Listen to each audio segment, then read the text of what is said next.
आपको बता दें उनके साथ ही विपक्षी दलों के साथ ही बीजेपी भी यही कुछ कहती हुई नजर आ रही है। बीजेपी की ओर से कहा जा रहा है कि उनकी सरकार बनने वाली है, बीजेपी एक बार फिर से सत्ता में आने वाली है। तो चुनावी रैली में बीजेपी के दिग्गजों का भी कॉन्फिडेंस हाई दिखा है। प्रधानमंत्री नरेंद्र मोदी 400 पार सीटें जीतने का दावा उनकी ओर से किया जा रहा है। तो केंद्रीय गृह मंत्री अमित शाह ने 400 पार सीटें जीतने का दावा किया। तो तमाम राजनीतिक दल इस समय अपनी अपनी पार्टी की जीत का दावा करते हुए नजर आ रहे हैं। एक तरफ इंडिया अलायंस के तमाम नेता अपनी सरकार बनाने की बात कह रहे हैं और वहीं दूसरी ओर बीजेपी के दिग्गजों का भी हाई कॉन्फिडेंस नजर आ रहा है। क्या कुछ कह रहे हैं आपको भी सुनवाते हैं।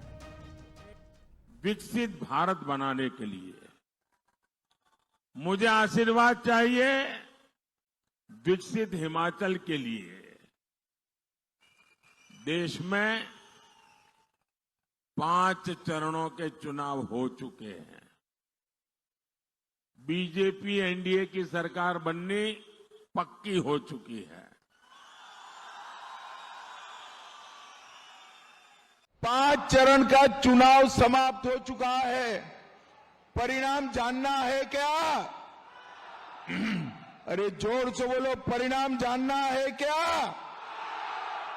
देखो भाई, 5 चरण में मोदी जी 310 से ज्यादा सीटें जीतकर सरकार बनाने का काम पूरा कर। अब छठे और 7वें चरण में 400 पार कराना है, 400 पार कराना है। मैं आज बंगाल के लोगों को, वन गांव के लोगों को कहने आया हूं, 4 चरण पूरे हो गए हैं। 380 सीटों का चुनाव पूरा हो गया है। ये 380 सीट में मोदी जी 270 सीट लेकर पूर्ण बहुमत प्राप्त कर चुके हैं। तो देखिए, आपने सुना किस तरह से राजनीतिक दलों की ओर से अपनी अपनी सरकार बनाने का दावा किया जा रहा है। और इसी पर ज्यादा जानकारी के लिए हमारे साथ एग्जीक्यूटिव एडिटर मनोज सैनी भी न्यूज रूम से जुड़ चुके हैं।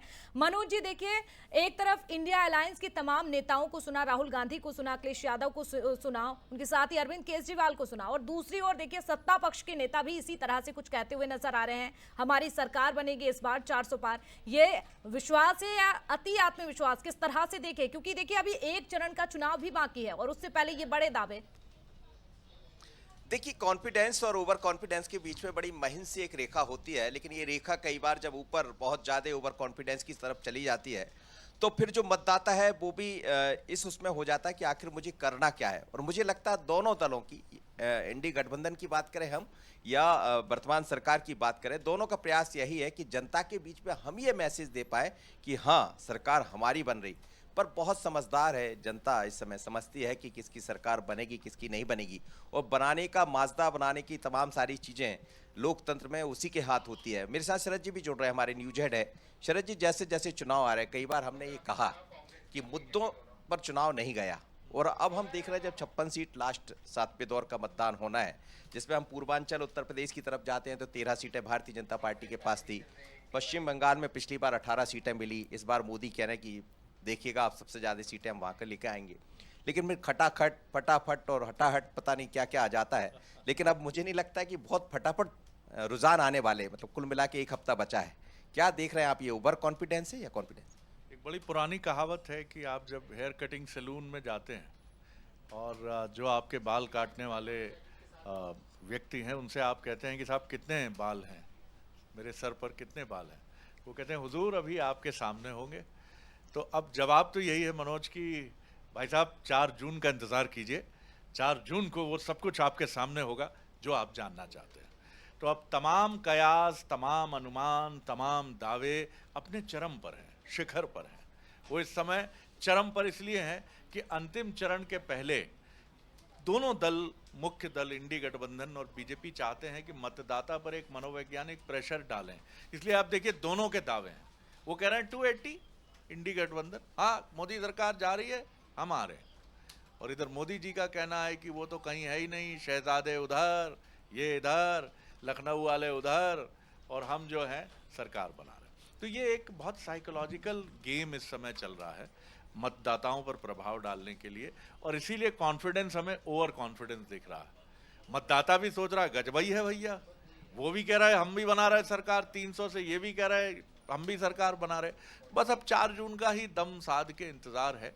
दावे सुनेंगे अभी हम, और अभी तो और सुनेंगे जब कल यानी गुरुवार को चरण समाप्त हो जाएगा। इस बीच में फिर शेयर बाजार भी आ जाते हैं। शेयर बाजार कह रहे हैं कि 3500 से ज्यादा पार करता हुआ दिखाई दे रहा है, और जैसे जैसे चुनाव आएंगे तो मतदान का परिणाम जब आएगा तो वो और ऊपर होगा। तो ये शेयर बाजार को भी यदि हम देखें तो वो भी किसी ओवर कॉन्फिडेंस की तरफ इशारा कर रहे हैं। शेयर बाजार गंभीर है। शेयर बाजार को आप इसलिए नहीं कह सकते, वो एक स्टेबल गवर्नमेंट की उम्मीद कर रहा है, एक स्थिर सरकार की अपेक्षा कर रहा है। 10 साल से एक स्थिर सरकार इस देश में है, और जिसने आपको 5वीं अर्थव्यवस्था में पहुंचाया है।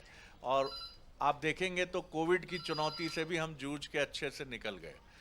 तमाम चीज़ें, अगर 10 साल की मोदी सरकार की उपलब्धियों की हम बात करें तो उसमें मैं सोचता हूं कि जो टॉप 3 में मैं रखूंगा उसमें आर्थिक फ्रंट सबसे पहले है, कि जिसमें मैं कहूंगा कि काफ़ी आर्थिक पक्ष पर आज बाजार मुस्कुरा रहा है। सड़कों पर गाड़ियां आपको हम देख रहे हैं, नए नए मॉडल की गाड़ियों की भरमार है।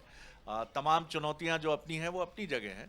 तो मुझे नहीं लगता कि शेयर बाजार किसी और कॉन्फिडेंस में है। वो उम्मीद कर रहा है कि एक और स्टेबल गवर्नमेंट मिलेगी देश को। अब ये स्टेबल गवर्नमेंट बीजेपी के तौर पर मिलेगी लाइकली, तो जो समीक्षक अनुमान जता रहे हैं ये यही है। लेकिन देखते हैं, क्योंकि चुनाव एक बहुत ही अनप्रेडिक्टेबल कहानी भी होता है मनोज। और यही लोकतंत्र का साक्षी सबसे बड़ा आनंद है कि अनप्रेडिक्टेबल जिसे कहते हैं, कि जब तक परिणाम ना आ जाए आप तमाम सर्वे, तमाम चीज़ों का आधार बनाकर बात करते रहिए, सट्टा बाजार की बात करते रहिए। लेकिन शेयर बाजार जिसका हम जिक्र कर रहे थे बीच में, वो ये समझता है बाजार क्या कह रहा है, भारत की आर्थिक व्यवस्था किस दिशा में जाने वाली, 5 ट्रिलियन की जो बात हो रही है क्या उस तरफ जाएगी। और यदि ऐसा शेयर बाजार कहता है तो फिर मतदाता बहुत तरीके से 56 जो सीटों पर चुनाव होना है वो सोचेगा, समझेगा, विचार करेगा, और फिर 4 तारीख को जब परिणाम आएंगे तो उसकी तरफ लेकर जाएगा। बिल्कुल, और तारीख भी बहुत ज्यादा दूर नहीं है मनोज जी। अब बहुत ही कम समय बचा हुआ है, बहुत ही कम समय जो है बचा हुआ है, दिन बचे हुए हैं। हालांकि 4 जून का इंतजार करना होगा, उसके बाद स्पष्ट होगा कि क्या ये राजनीतिक दलों के दावे और वादे कितने सही उतर पाते हैं और जनता ने किस पर भरोसा जताया है। बहुत धन्यवाद मनोज जी आपका जुड़ने के लिए, तमाम जानकारी।